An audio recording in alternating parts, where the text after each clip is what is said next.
going to go back to the 8.3 Cummins with the CPL plate. How do we find how thermally efficient it is with the fuel? How much fuel is being injected in an hour? How much is being turned into work energy?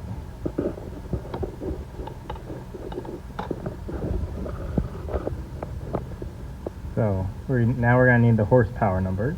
300 horsepower at 2200 RPMs, 154 mm3. We're going to go back to our previous and find 300 flywheel horsepower at 2200 RPMs. How efficient is it? We need to find the weight of the fuel injected per hour. How? 154 mm3 is injected 1100 times in one cylinder at 2200 RPMs. And you divide by 1,000 to find cc's. So 169,400 divided by 1,000 is 169.4 cc's. What's next? How do we take the cc's and convert this to weight? Okay, so I erased everything. We're at the next spot. We got 169.4 cc's with 154 mm3 injected 1,100 times at 2200 RPMs. The density of number 2 diesel fuel is 0.835 grams per cc. 1 gram of diesel fuel weighs approximately 0.00220462 pounds. 0.835 times 0.00220462 is 0.001844. You can just skip all that and remember this number. 0.001844. 169.4 cc's times 0.001844 is 0.3123 pounds. 0.3123 pounds times 6 cylinders, because remember this is for one cylinder, and we got 6 of them, 6 plungers, or at least 6 cylinders, times 6 is 1.8738 pounds fuel minute. 1.8738 times 60 minutes is 112.428 pounds hour. So this is the number we want to get to, and you can skip most of this by just remembering that number. So on to the next part. How do we check this using the known flywheel horsepower to find the efficiency with the fuel of the engine? The next part. Alright, so we're at the next step. We know that with using the CPL plate, you're going to end up at 112.428 pounds hour of fuel moved. So how do we find the efficiency of the motor with this amount of fuel? 112.428 divided by x equals 300. Solve for x, or just start dividing by 0.1 to 1.0. X equals 112.428 divided by 300. That's how you solve that. X equals 0.37476. Brake specific fuel consumption ratio. So this is the efficiency with the fuel to make horsepower. This 0.37 is pretty standard in the diesel world. It kind of doesn't deviate too much. As the engines get bigger, it goes down. Engines get smaller, sometimes it goes up. Engines get older, it goes up. Engines get newer, it goes down. But that's how you find this number. I will also show some charts of Caterpillar that shows this number. Cummins doesn't, but Cummins does give you everything you need to find it. They just don't put it on charts anymore. Cat doesn't really do it too much anymore either, but the older stuff, you can see it. Now, the next part is, how is this useful for you? As this number gets higher, what that's telling you is that you're injecting more fuel to make the same horsepower number. So with the given amount of fuel you're injecting, if it's making a low horsepower number, say you go run on a dyno. Dyno number seems low. Well, maybe you should go check this and see where this stands.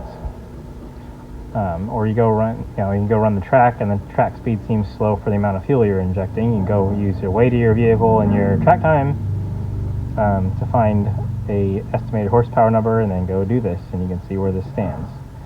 What this is useful for telling you is Is your tune-up efficient or is it inefficient? For example, we'll do my 97 12 valve, and then I'll just tell you what the sled pulling truck is. The sled pulling truck is a 0.66. It's not fantastic, but it's turbo limited class. It's fine. It makes plenty of power for what it does. Now my tow rig, it's important that this number is extremely efficient.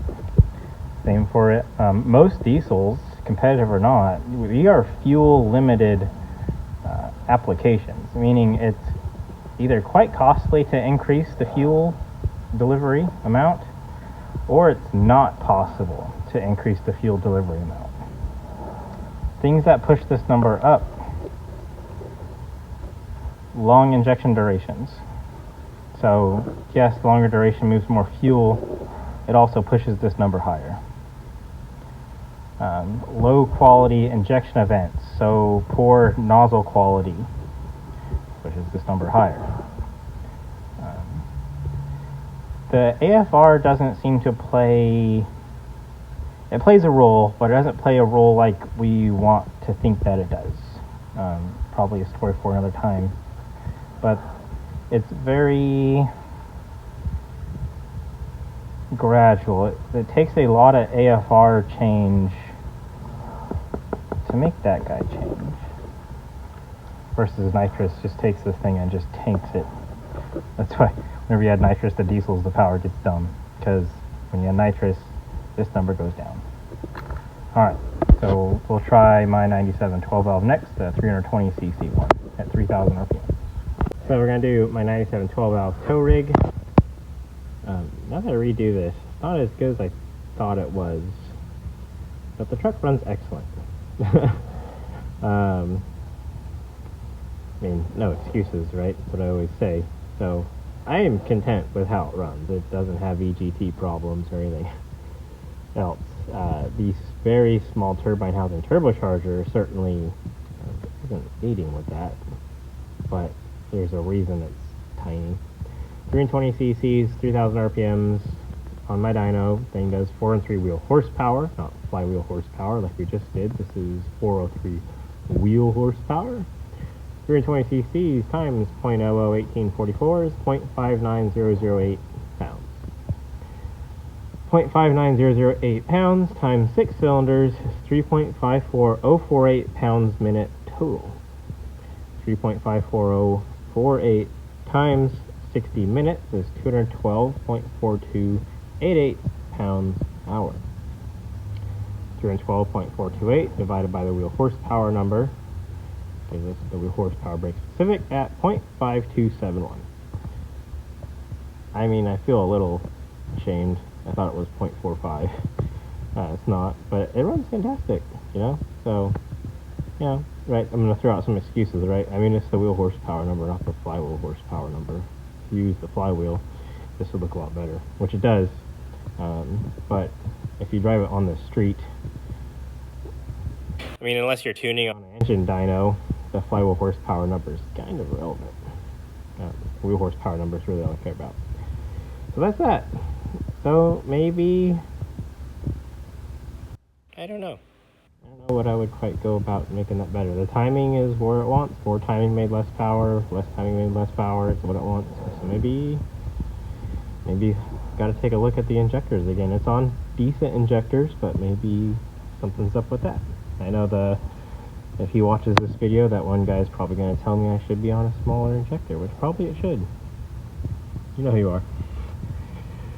Alright, so fuel plate removed is 390 cc's. Say it held this same brake specific number. Now 390 cc's, we would go from 403 to 491 17 wheel horsepower. So that's what I would expect to see. Now, is it really going to do that? No, the turbocharger that's on it currently is designed for 400 wheel horsepower. I am highly doubtful that it would do 491. The other thing is, by the means of increasing the cc's by removing the fuel plate, increases duration. And like I said earlier, duration pumps this number up. This is already AFC housing. This is AFC housing full forward, plate full forward. That's That setting is 320 cc's. So if I increase the duration further by letting the rack travel farther to get more fuel in the chamber, yes, it's going to go from 403 to a higher number. But this number likely is going to go up with that.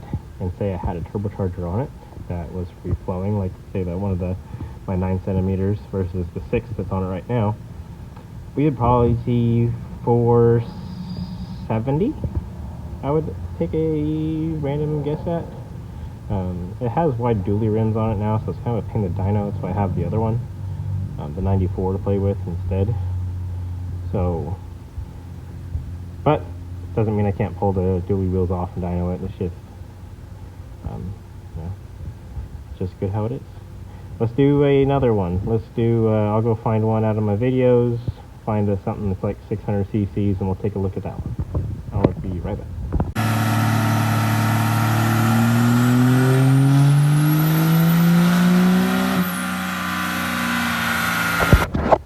So here's one, and I'll put up the dyno run to this one in the video. This was just a street tuned truck, no dyno time, which usually big P-pump motors need dyno time or track time tuning to get right. And here's an example of it. P-pump 24 valve, 600 cc, super nice pump, you know, built by a good builder. It only made 606 wheel horsepower. You would expect 600 cc's to make more wheel horsepower. Here's the tricky thing with diesels. This number can be all kinds of different. And it's because of the nature of the combustion event itself. So it's direct injection and it's compression ignition. So you're dealing with ignition delays and mixing.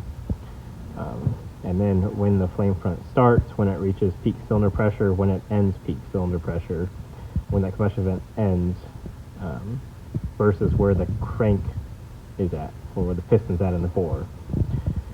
600 cc's times 0.001844, 1.0 or 1.1064, 1.1064 times 6 cylinders, 6.6 pounds minute. 6.6384 times 60 minutes is 398.3304 pounds hour. 398.304 divided by wheel horsepower number equals a 0.65726 wheel brake specific fuel consumption ratio. This can be improved, certainly, and more than likely because it was on good injectors and everything else, and we didn't change any timing. It was just a 3-run dyno pull. If I put timing in this thing, this number would drop, and this number would go up. So it's like a really good indication. I know there's good parts on the truck. It's got good injection pump. It's got good injectors. It's not running on, you know, some fuel that's 5 years old. Whether that matters or not, I don't have any data, but let's just throw it out there. I can do this real quick after running out in the dyno, look at this, and then go look at the gauge data, exhaust capacity, and all that stuff. And I can make a decision on what this thing wants. It had plenty of turbocharger, it had plenty of boost pressure for the engine displacement when I go run all this stuff for looking at how much air the engine's consuming. When I look at where the peak torque location's at, see how the engine is breathing. Everything looked right, but the power output was low.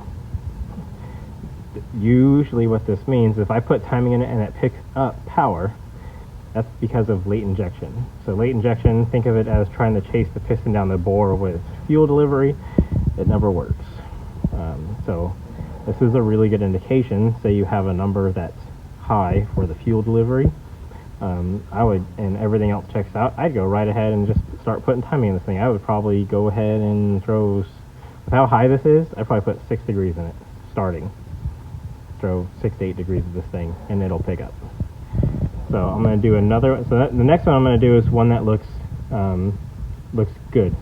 Let's go do one where out of the box, or after some tuning, the numbers come out fairly well, and in that case, the answer to that question to create more power is going to be to actually increase the cc's number, not try to drop this number. Given this number can drop pretty low, but the lower it gets, the harder it gets to get it lower.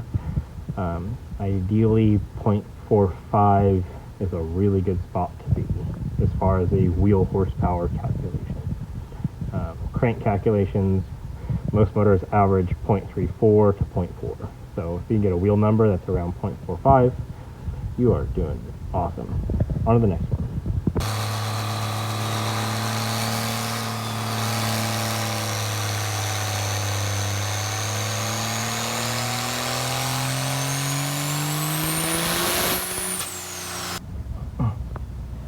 Gonna go over this one. This is a race-only VP44 truck. Shide pump, 500 to 500 cc's approximately. Truck made 849 wheel horsepower, fuel only.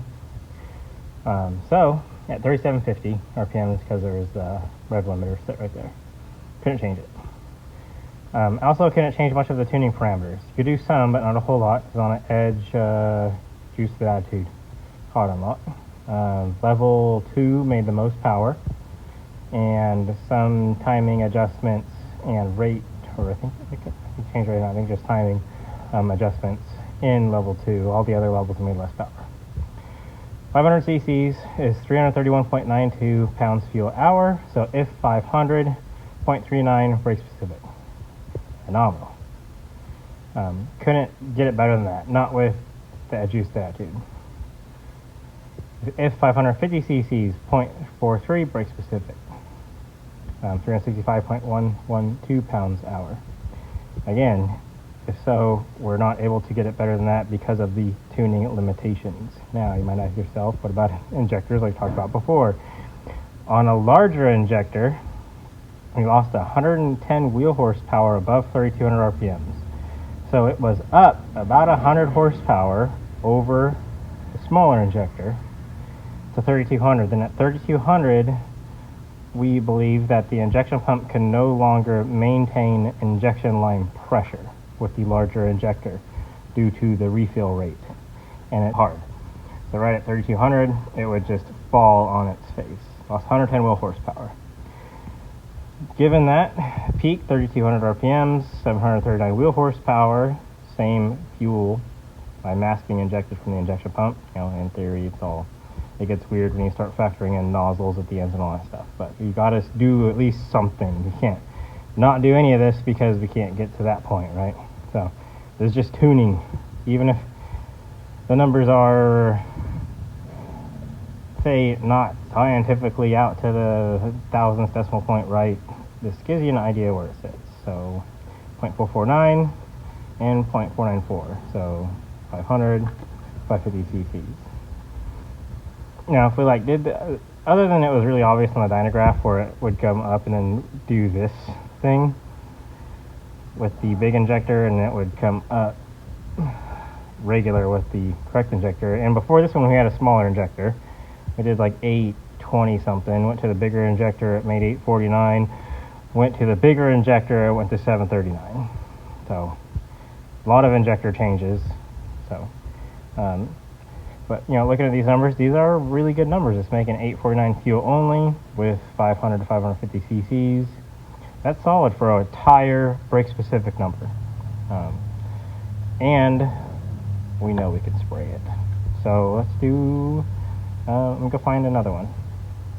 So there's a Cat C27 ACERT motor. As you can see, it is a 27 liter motor, 12 cylinders, making 950 flywheel horsepower, 1800 RPM. So we're gonna break this thing all the way down. So here we go.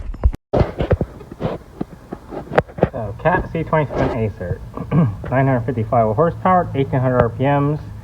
At 1800 RPMs, it's a 0.347 brake specific, and it's consuming 47.1 gallons an hour. Now, if we block that out and just had that, let's go check. So 47.1 gallons an hour.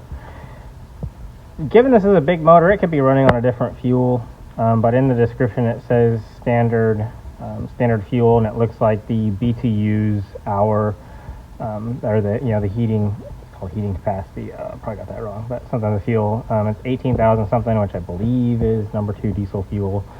It comes out to 332.355 pounds an hour is what 47.1 gallons an hour comes out to. Take this number divide it by its brake number, we get 957.79 wheel horsepower. That is within the realm of working for tuning. Now, given we're not tuning this motor, but I'm just showing you how a OEM uses this information and a lot of times puts it out there so you can look at it. So now the next part, right? Might all be curious, how many cc's is it?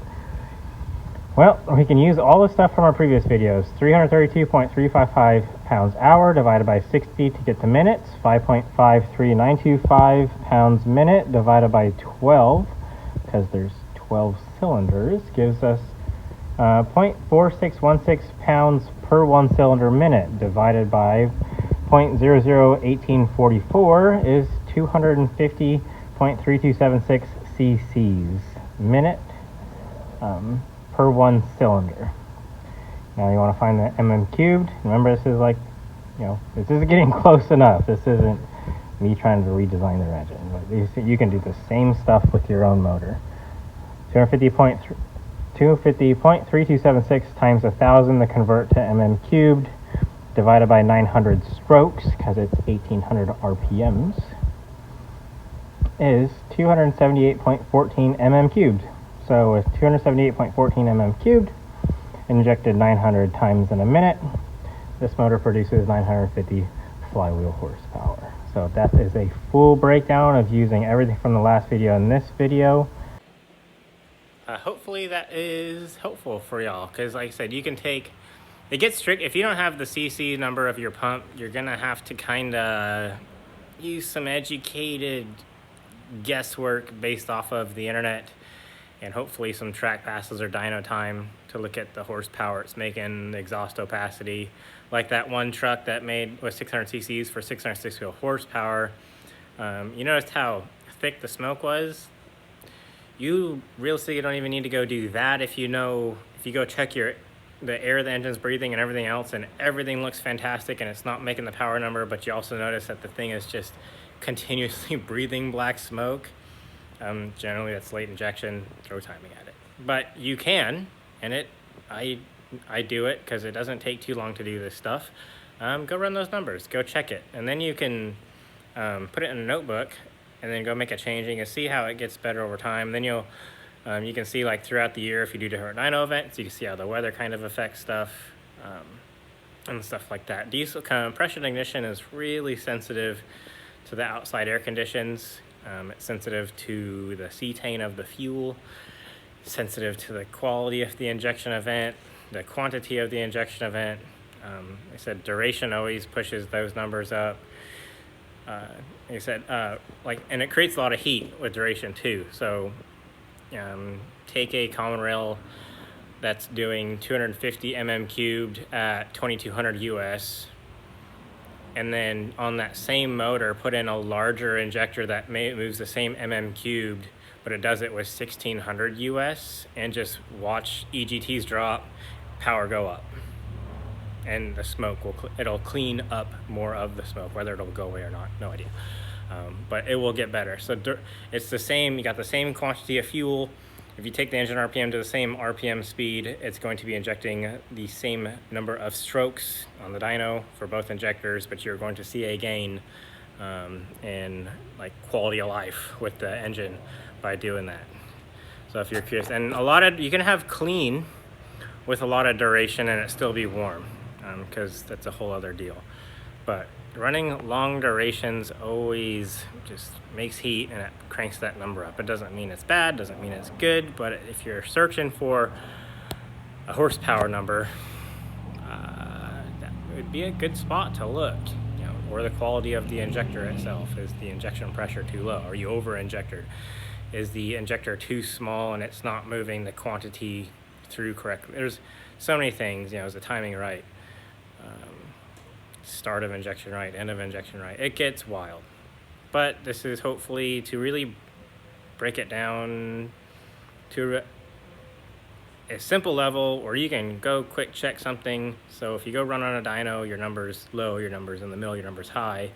You can go check this stuff in 10 minutes, 5 minutes, and go see if, hey, maybe it would be a good thing if we revisited a component on this motor or a tuning parameter on this motor. So, or maybe you go find out it's fantastic and you want to go faster, and now you need to get to, you need to go to maybe a little larger injector, or you need to get the pump recalibrated to a little higher CCs, or you need to go to a larger injector so you can move more cubed in the same duration, stuff like that. Is what it's realistically for. So you can double check yourself so you're not blindsided, by the dyno when you go hit it and something's not working out right. Instead, you can go problem solve your own setup and then return to the dyno, return to the track, or return to the sled pull event, and do better than before. That's always the goal, is to improve results, or at least learn from the failing results beforehand. So thank you. Have a good one. Bye.